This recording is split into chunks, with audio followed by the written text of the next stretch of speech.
ത്തില്ല. അവർ പതുക്കെ പതുക്കെ തകർന്ന് താഴോട്ടേ പോകത്തുള്ളൂ എന്ന് പറഞ്ഞേ ഹല്ലേലൂയ. എന്നൊക്കെ പറഞ്ഞേ ഹല്ലേലൂയ. ഹല്ലേലൂയ. അനുഗ്രഹിക്കപ്പെട്ട ഒരു കുടുംബ ജീവിതം നയിച്ച ഒരാളെ കുറിച്ച് എനിക്ക് സമയം കുറവുണ്ട്, എന്നാലും വേഗത്തിൽ പറയാണ്. വിശുദ്ധ ലൂക്കായുടെ സുവിശേഷം 1-ാം അധ്യായം 5 മുതലുള്ള വാക്യം. അനുഗ്രഹിക്കപ്പെട്ട കുടുംബജീവിതം നയിച്ച ഈ വചനം വായിക്കുമ്പോൾ അവിടെ ഒരു അച്ഛനാണ്, ഒരു വൈദികനാണ്. പക്ഷേ ഈ വൈദികൻ വിവാഹം കഴിച്ച ഒരു വൈദികനാണ്, കല്യാണം കഴിച്ച ഒരു അച്ഛനാണ് കുടുംബജീവിതം നയിച്ചത്. എഴുതി വച്ചിരിക്കുന്നത് സുവിശേഷത്തിന്റെ 1-ാം അധ്യായം, ലൂക്കാ സുവിശേഷം 1-ാം അധ്യായത്തിൽ പുരോഹിതനും അവന്റെ ഭാര്യയും. വായിക്കേണ്ട ഭാഗമാണ്. ഈ പുരോഹിതൻ പഠിപ്പിച്ചു തരും എങ്ങനെയാ കുടുംബജീവിതം നയിക്കേണ്ടതെന്ന്. 5-ാമത്തെ വാക്യം ഞാൻ വായിക്കുന്നു.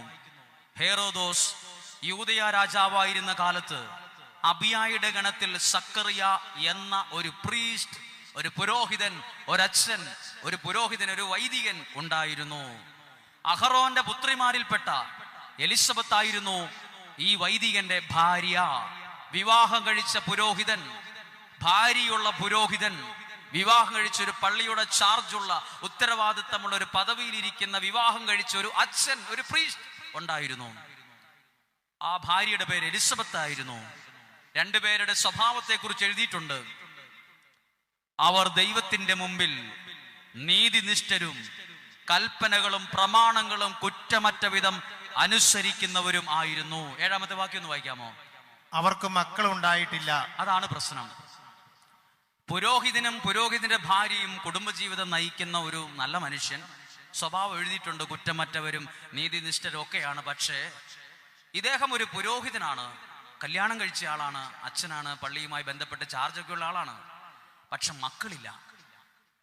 അപ്പോൾ ഈ അച്ഛന് മക്കളില്ലാത്തത് കൊണ്ട് ആളുകൾ ചോദിക്കും, നിങ്ങൾ പള്ളിയിലെ ഒരു പുരോഹിതനല്ലേ, ശുശ്രൂഷകനല്ലേ, ദൈവത്തോട് വലിയ അടുത്ത് നിൽക്കുന്ന ആളല്ലേ, എന്നിട്ട് നിങ്ങൾക്ക് പോലും മക്കളില്ലല്ലോ. പള്ളി പോവാത്തവർക്കും പ്രാർത്ഥിക്കാത്തവരും മക്കളുണ്ട്, അവർക്ക് പോലും മക്കളുണ്ട്. നിങ്ങൾ വലിയ പുരോഹിതനായിരുന്നിട്ട് പോലും നിങ്ങൾക്ക് മക്കളില്ല എന്നൊക്കെ പറയുമ്പോൾ പലപ്പോഴും സക്കറിയ എന്ന പുരോഹിതന്റെ ശിരസ് താന്നുപോയിട്ട് കാണും. പക്ഷെ എഴുതിയിട്ടുള്ളൊരു വാക്ക് എഴുതിയിരിക്കുന്നുണ്ട്, മക്കളുണ്ടായിരുന്നില്ല, എലിസബത്ത് വന്ധിയായിരുന്നു, ഇരുവരും പ്രായം കവിഞ്ഞവരുമായിരുന്നു. ശ്രദ്ധിച്ചോ, ഒരു പുരോഹിതന്റെ പേര് സക്കറിയ, പുരോഹിതന്റെ ഭാര്യയുടെ പേര് എലിസബത്ത്, കുടുംബജീവിതം നയിക്കുന്ന പുരോഹിതൻ. പക്ഷെ മക്കളുണ്ടായിരുന്നില്ല. പലരും ചോദിക്കും മക്കളില്ലേ മക്കളില്ലേ എന്ന് ചോദിക്കും. ഇല്ല ഇല്ല എന്ന് പറഞ്ഞു മടുത്തു. അങ്ങനെയുള്ള ഒരു കുടുംബനാഥൻ, ഒരു പുരോഹിതൻ. പക്ഷേ 8-ാമത്തെ വാക്യം എന്ന് വായിക്കുകയാണ്. പ്രത്യേക രീതിയിൽ എഴുതിയിരിക്കുന്നു, തന്റെ ഗണത്തിന് നിശ്ചയിക്കപ്പെട്ടിരുന്ന ക്രമമനുസരിച്ച് ദൈവസന്നിധിയിൽ ശുശ്രൂഷ നടത്തി വരവേ. അവിടെ എഴുതിയിരിക്കുന്നത് വരവേ എന്നാണ്. ദൈവസന്നിധിയിൽ ശുശ്രൂഷ നടത്തി വരവേ. എന്നാ മലയാള വാക്കാ? അങ്ങനെ എഴുതിയിരിക്കുകയാണ്. 8-ാമത്തെ വാക്യം ശുശ്രൂഷ നടത്തി വരവേ. എന്നിട്ട് 9-ാം വാക്യം തുടങ്ങുവാണ്. അതെന്തോ ഒരു പ്രത്യേക രീതിയിൽ എഴുതിയിരിക്കുന്നത്. അപ്പോ ഈ പുരോഹിതനും ഭാര്യയും ദൈവ ശുശ്രൂഷകരായിരുന്നു. മക്കളില്ല എന്ന കാരണത്താൽ ദൈവ ശുശ്രൂഷ അവർ എവിടെയും നിർത്തിയിട്ടില്ല. അവർ ദൈവത്തെ ശുശ്രൂഷിച്ചു കൊണ്ട് തന്നെ ഇരുന്നു. അതുകൊണ്ട് എഴുതിയിരിക്കുന്നത് ശുശ്രൂഷ നടത്തി വരവേ.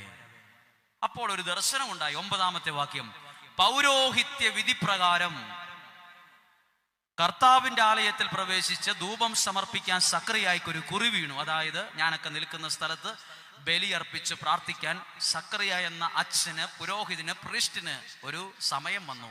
അങ്ങനെ പ്രാർത്ഥിച്ചു കൊണ്ടിരിക്കുമ്പോൾ 10-ാമത്തെ വാക്യം, ധൂപാർപ്പണ സമയത്ത് സമൂഹം മുഴുവൻ ഒരുപാട് ആളുകൾ വെളിയിൽ പ്രാർത്ഥിച്ചു കൊണ്ടിരുന്നു. അതായത് നിങ്ങളെപ്പോലെ ആളുകൾ ഇങ്ങനെ പ്രാർത്ഥിച്ചുകൊണ്ട് നിൽക്കുമ്പോൾ പുരോഹിതൻ ഇവിടെ നിന്ന്, സക്കറിയ എന്ന പുരോഹിതൻ ഇവിടെ വന്ന് പ്രാർത്ഥിച്ചുകൊണ്ട് ഇങ്ങനെ ഇരിക്കുമ്പോൾ 11-ാമത്തെ വാക്യം, പുള്ളി പെട്ടെന്ന് ഞെട്ടിപ്പോയി. ഒരു സംഭവം ഉണ്ടായി. ദൈവത്തിന്റെ ദൂതൻ ധൂപപീഠത്തിന്റെ വലതുവശത്ത് നിൽക്കുന്നതായി അവന് പ്രത്യക്ഷപ്പെട്ടു. സക്കറിയ എന്ന പ്രായമുള്ള ഈ പുരോഹിതൻ ഞെട്ടിപ്പോയി, പേടിച്ചുപോയി. ആളുകളൊന്നും ഇത് അറിയുന്നില്ല. പെട്ടെന്ന് അതൊന്ന് വായിക്കാമോ? അപ്പോൾ കർത്താവിന്റെ ദൂതൻ ധൂപപീഠത്തിന്റെ വലതുവശത്ത് നിൽക്കുന്നതായി അവന് പ്രത്യക്ഷപ്പെട്ടു. അവനെ കണ്ട് സക്കറിയ അസ്വസ്ഥനാവുകയും ഭയപ്പെടുകയും ചെയ്തു. 13-ാമത്തെ വാക്യം, ഇതൊന്നും ജനങ്ങൾ അറിയുന്നില്ല കേട്ടോ. 13-ാമത്തെ വാക്യം എഴുതിയിരിക്കുന്നു, ദൂതൻ അവനോട് പറഞ്ഞു, സക്കറിയ നീ ഭയപ്പെടണ്ട, നിന്റെ പ്രാർത്ഥന കേട്ടിരിക്കുന്നു എന്ന് പറഞ്ഞു. ഇനി അടുത്ത വാക്യം വായിക്കുമ്പോൾ നിങ്ങൾ ബൈബിൾ ഉണ്ടെന്ന് നോക്കിക്കോ. സക്കറിയ എന്ന പുരോഹിതൻ നിൽക്കുന്നത് ബലിപീഠത്തിലാണ്, അല്ലെങ്കിൽ അതുപോലുള്ളൊരു സ്ഥലത്താണ്. ജനങ്ങൾ ഇങ്ങനെ പ്രാർത്ഥിച്ചുകൊണ്ട് താഴെ.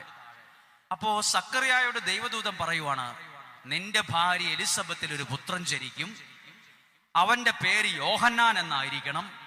എന്നിട്ട് ജനിക്കാൻ പോകുന്ന കുഞ്ഞിന്റെ സ്വഭാവം പറഞ്ഞു കൊടുത്തു. അതാണ് ഇതിനകത്തെ പ്രത്യേകത. ജനിക്കാൻ പോകുന്ന കുഞ്ഞിന്റെ സ്വഭാവമാണ് 14-ാമത്തെ വാക്യം മുതൽ. ആരുടെ സ്വഭാവം? പ്രാർത്ഥനയിൽ നിൽക്കുന്ന, ദൈവ ശുശ്രൂഷയിൽ നിലനിന്ന ഒരപ്പന്റെയും അമ്മയുടെയും മകന്റെ സ്വഭാവം സ്വർഗത്തിലെ ദൈവം അപ്പനോട് പറഞ്ഞു കൊടുക്കുവാണ്. ഇത് പറയുമ്പോൾ സക്കറിയായുടെ ഭാര്യ, പുരോഹിതന്റെ ഭാര്യയുടെ ഉദരത്തിൽ മൈന്യൂട്ട് സെക്കൻഡ് ആയിട്ട് പോലും യോഹന്നാൻ ജനിച്ചിട്ടില്ല. ഇപ്പോൾ പറഞ്ഞ സമയത്ത് എലിസബത്ത് എന്ന വ്യക്തിയുടെ ഉദരത്തിൽ കുഞ്ഞു ജനിച്ചിട്ടില്ല. അപ്പോൾ പറഞ്ഞു കൊടുക്കുന്ന ഒരു വാക്കാണ് 14-ാമത്തെ വാക്യം. അത് വായിക്കുമ്പോൾ ഇങ്ങനെ ഓർക്കണം, പ്രാർത്ഥനയിൽ നിൽക്കുന്ന ഒരു അപ്പന്റെയും അമ്മയുടെയും മക്കൾക്ക് ദൈവം കൊടുക്കുന്ന അനുഗ്രഹിക്കപ്പെട്ട സ്വഭാവം. നോക്കൂ, ഞാൻ വായിക്കുകയാണ് 14-ാമത്തെ വാക്യം. നിനക്കൊരു മകനുണ്ടാകും, നീ യോഹന്നാൻ എന്ന് പേരിടണം. നിനക്ക് ആനന്ദവും സന്തുഷ്ടിയും ഉണ്ടാകും. ആരിലൂടെ? മകനിലൂടെ. നിങ്ങളിവിടെ ഇരിക്കുന്ന എത്ര പേർക്ക് നിങ്ങളുടെ മക്കൾ ഒരു ആനന്ദമാണ്? പലർക്കും മക്കൾ ഒരു തലവേദനയാണ്. മക്കളില്ലാത്ത ഒരു ദമ്പതികളോട് മക്കളുള്ള ഒരാൾ പറഞ്ഞു കൊടുക്കും, ഒരു ചേച്ചി പറയുക, ഉപദേശിക്കുക, നിങ്ങൾക്ക് മക്കളില്ലെന്നോർത്തൊന്നും വിഷമിക്കണ്ട കേട്ടോ, മക്കളില്ലാതിരിക്കുക നല്ലതെന്ന്. മക്കളില്ലാതിരിക്കുക നല്ലത്. അപ്പോൾ അവർ ചോദിച്ചു, എന്താ ചേച്ചി അങ്ങനെ പറഞ്ഞത്? ഓ, മക്കളുണ്ടെങ്കിൽ അതൊരു തലവേദനയാ. മക്കളില്ലെങ്കിൽ ഒറ്റ വേദനയല്ലേ ഉള്ളൂ, മക്കളില്ലെന്നുള്ളത്. അത്രേ ഉള്ളൂ. ഞങ്ങളുടെ മക്കളെ കൊണ്ടെല്ലാം മടുത്തു, ഒന്നും പറഞ്ഞാൽ കേൾക്കില്ല. ഇവിടെ ഒരു മക്കളെ കുറിച്ച് പറയുന്നു. ഏത് സ്വഭാവമുള്ളപ്പൻ? ദൈവസന്നിധിയിൽ ശുശ്രൂഷ നടത്തി വരവേ ശുശ്രൂഷ ചെയ്ത ഒരു അപ്പനും അമ്മയും ഒരു പുരോഹിതനും ഭാര്യയും. നിനക്ക് ആനന്ദവും സന്തുഷ്ടിയും ഉണ്ടാകും. 15-ാമത്തെ വാക്യം, ദൈവസന്നിധിയിൽ അവൻ വലിയവനായിരിക്കും. ആരാ പറഞ്ഞ? പ്രാർത്ഥനയുള്ള കുടുംബത്തിൽ മക്കൾ വലുതാവൂല, രക്ഷപ്പെടില്ലെന്ന്. ഇതാ യോഹന്നാൻ എന്ന് പറയുന്ന മകൻ ഉണ്ടാകുന്നതിന് മുമ്പ് അപ്പനോട് പറയാം, നിനക്കൊരു മകൻ ഉണ്ടായിരിക്കും, അവൻ വലിയവനായിരിക്കും, ദൈവം അവനെ വലിയവനാക്കും. നിങ്ങളുടെ മക്കളെ വലിയവരാക്കുന്നത് സ്വർഗത്തിലെ ദൈവമാണ്. ദൈവമാണ് അവരെ വലിയവരാക്കുന്നത്. അടുത്ത വാക്കെന്നാന്നറിയാമോ? കള്ളു കുടിച്ച് വഴി കിടക്കുകയെന്ന് എഴുതിയിട്ടുണ്ട്. മക്കൾ ഉണ്ടാകുന്നതിന് മുമ്പ് അപ്പനോട് പറയുക, നിനക്കൊരു മകൻ ഉണ്ടാകും, അവൻ കള്ളു കുടിച്ച് വഴി കിടക്കത്തില്ല എന്ന് എഴുതിയിട്ടുണ്ട് താഴെ.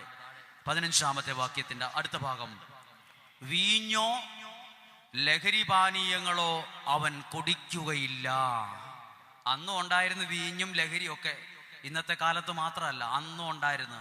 പക്ഷെ അപ്പനോട് പറയുവാണ്, പുരോഹിതനായ അപ്പനോട് പറയുവാണ്, നിനക്കൊരു മകനുണ്ടാകും, അവൻ വീഞ്ഞും ലഹരിയും തൊട്ടുപോലും നോക്കത്തില്ല, കുടിക്കത്തില്ല. പ്രാർത്ഥിക്കുന്ന അപ്പനും അമ്മയുമാണോ നിങ്ങൾ? ദൈവവചനം കേൾക്കുന്നവരാണോ?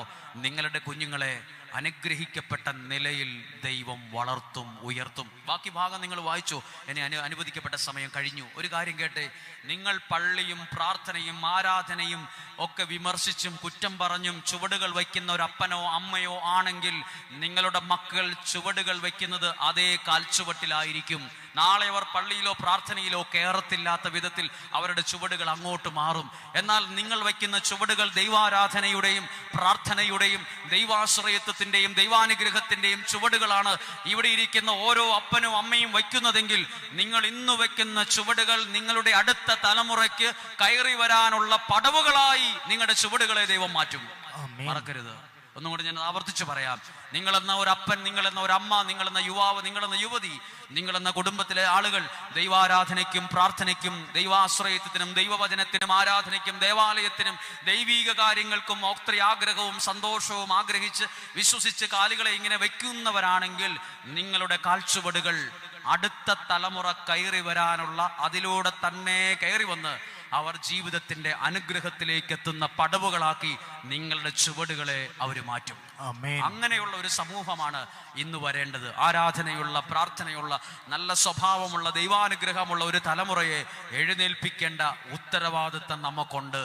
ഒരുപാട് കാര്യങ്ങൾ ലോകത്ത് ചെയ്യാനുണ്ട്. നിങ്ങൾക്ക് ദൈവം ബുദ്ധിയും ശക്തിയും കഴിവും തന്നിട്ടില്ലേ? ദൈവത്തിൽ ആശ്രയിച്ച് അത് ഉപയോഗിച്ച് രക്ഷപ്പെടണം. ദൈവം തന്ന കഴിവും ബുദ്ധിയും ഒരു സമ്പത്താണ്. അതുപയോഗിച്ച് രക്ഷപ്പെടണം. അതിനുവേണ്ടിയാ ഈ വചനങ്ങൾ നിങ്ങളെ ദൈവം കേൾപ്പിച്ചു